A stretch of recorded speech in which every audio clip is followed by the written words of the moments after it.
किस तरह से सोना लूट कांड का खुलासा हुआ है, पूरा क्या मामला है? 14 दिन पहले टाउन थाना अंतर्गत रतन मंदिर नाम के जो ज्वेलरी की दुकान है वहां जो लूट की घटना हुई थी। 14 दिन के अंदर पुलिस ने उसका सक्सेसफुली डिटेक्शन कर लिया है। घटना में शामिल 6 अपराधियों की गिरफ्तारी की गई है।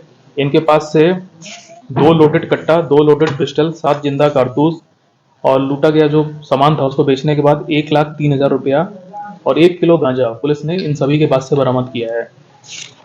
लेकिन मैं आपको बताऊं कि जो घटना हुई थी उसको बहुत ही सीरियसली लेते हुए अगले ही दिन 6 विशेष टीमों का हम लोग ने गठन किया था, जो कि डीएसपी हेडक्वार्टर के नेतृत्व में, एसटीपीओ सदर के नेतृत्व में, एसटीपीओ टेंगरा, टीएसपी प्रोबेशनर चांदनी और एसटीपीओ बकरी के नेतृत्व में थी। और इन टीम्स ने पूरा सीसीटीवी फुटेज का एनालिसिस किया था और जो दुकान है वहाँ की सारी चीजें देखी थी, इंपॉर्टेंट एविडेंस कलेक्ट किए थे। तो उसके बाद जो हम लोग को सबूत मिले थे उससे ये पता चला था कि गैंग के कुछ सदस्य राज्य के बाहर भाग गए हैं। तो हमारी टीम भी बाहर गई थी और लगातार इन लोगों को खदेड़ा गया। और कल जब इन लोगों को ऐसा लगा कि अब पुलिस की जो दबिश है वो कम हो गई है, पुलिस भूल गई है इस मामले को, तो ये लोग वापस लौटे हैं अपने घरों की ओर यहाँ पे। और जो फुटेज में 5 अपराधी अंदर दिख रहे थे दुकान के, उसमें से 3 की पहचान पुलिस ने कर ली थी और तीनों को कल टाउन थाना के विशनपुर इलाके से कल अरेस्ट किया गया। इनके पास से 3 हथियार, 6 जिंदा कारतूस और 1 किलो गांजा मिला है पुलिस को। जब इनसे पूछताछ की गई तो इन्होंने बताया 3 और अपराधी हैं जो कि घटना के षड्यंत्र में शामिल थे। फिर पुलिस ने उनकी छापेमारी की समस्तीपुर में और वहां के इलाकों में, तो वहां से 3 की गिरफ्तारी हुई है। देखिए मैं आपको बताऊं कि इसमें जो फुटेज में 5 अपराधी दिख रहे थे, जिसकी हमने पोस्टर भी जारी किए थे, इनाम भी उनके सर पे रखा था, उसमें से 3 की गिरफ्तारी हुई है। उसमें एक का नाम है कृष्णा उर्फ विवेक, ये रहने वाला मुजफ्फरपुर का है। ये most of the time Mumbai में रहता है और जब समस्तीपुर का ये गैंग इनको बुलाता है घटना करने के लिए तो ये फ्लाइट पकड़ के आता है और घटना करके चला जाता था। आज तक किसी भी जिले में इसकी पहचान नहीं हुई थी, जबकि इसने मुजफ्फरपुर में भी इस टाइप की घटनाएं की हैं, समस्तीपुर में भी की हैं और भी जगह की हैं। तो हम लोग ने जब इसकी पहचान की तो ये पता चला कि 2022 में हीरा ज्वेलर के यहाँ जो डकैती हुई थी समस्तीपुर में, उसमें यही गैंग था और इसमें ये कृष्णा भी शामिल था, लेकिन वहाँ पुलिस इसकी पहचान पूरी कर नहीं पाई। हालांकि अभी हम लोग ने गिरफ्तारी के बाद अब हम लोग उनको ये इन्फॉर्मेशन दे देंगे। एक लड़का जो काली जैकेट पहन के दिख रहा था और काले रंग की टोपी लगाए हुए था, इसका नाम है लाल बाबू चौधरी। ये TIOP का रहने वाला है। ये भी 1 साल पहले जेल गया था इसी प्रकार के कांड में, ये भी बेल पे था। इसकी जो काली रंग की जैकेट है वो पुलिस ने इसके घर से उसी दिन बरामद कर ली थी। तीसरा जो व्यक्ति जो लाल रंग की जैकेट पहन के दिख रहा है सीसीटीवी फुटेज में, उसका नाम है छोटू सा, ये समस्तीपुर के रहने वाला है, इसकी भी गिरफ्तारी हुई है।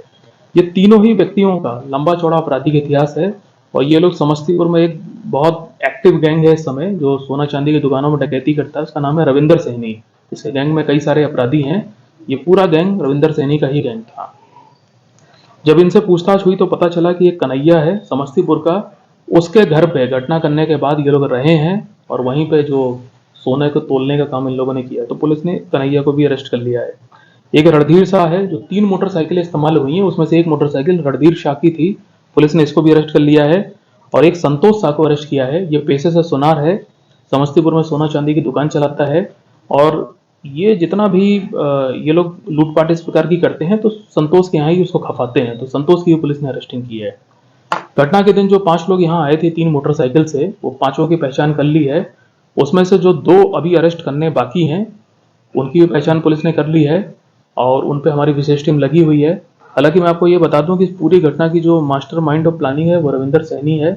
रविंदर सैनी पिछले कई महीनों से इस टाइप की घटना की प्लानिंग कर रहा था और रविंदर सैनी को यहाँ लेके आया था संतोष सा अपनी मोटरसाइकिल में बैठा के, वो भी पुलिस ने पता कर लिया है।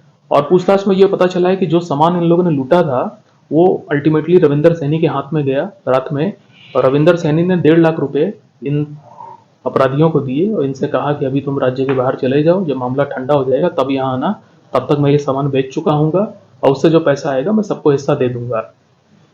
उसी 1.5 लाख रुपए में से 1,03,000 भी पुलिस ने बरामद कर लिया है।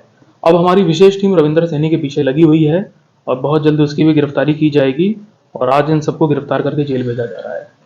तो ये लुटेरा गिरोह जो है सर, ये अंतर्राष्ट्रीय गिरोह, अंतर्राज्यीय गिरोह या अंतर्जिला देखिए पूछताछ में हम लोग को पता चला है और रविंदर सैनी की जो क्रिमिनल हिस्ट्री है ये समस्तीपुर में, दरभंगा में, मुजफ्फरपुर में और बेगूसराय में ये लोग इस टाइप की घटनाएं करते रहे हैं और बिहार के कई जिलों में इन्होंने ये घटना की है। तो हम लोग ई डोजियर बना करके पूरा डेटाबेस बना के इस पूरे गैंग का हम लोग बिहार की जो एसटीएफ है जो ऐसे गैंग्स की मॉनिटरिंग करती है उनको भी भेजने जा रहे हैं ताकि इन पे लंबे समय तक मॉनिटरिंग रखी जा सके। ये सोशल मीडिया के अनुसार भी कुछ फोटो कलेक्ट करके करता है क्या?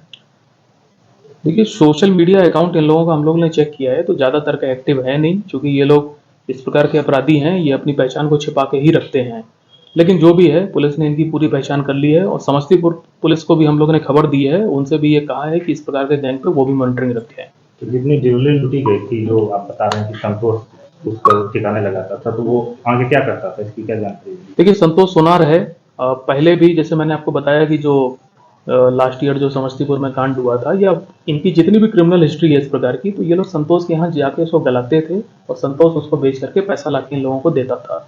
तो संतोष की भी क्रिमिनल हिस्ट्री है। संतोष भी अभी कुछ ही महीने पहले सीतामढ़ी जेल से छूटा था। क्यों, यही था ना संतोष का, पुपरी से संतोष सोना चांदी के दुकान में इन लोगों ने डकैती की थी, वहां से छूटे थे।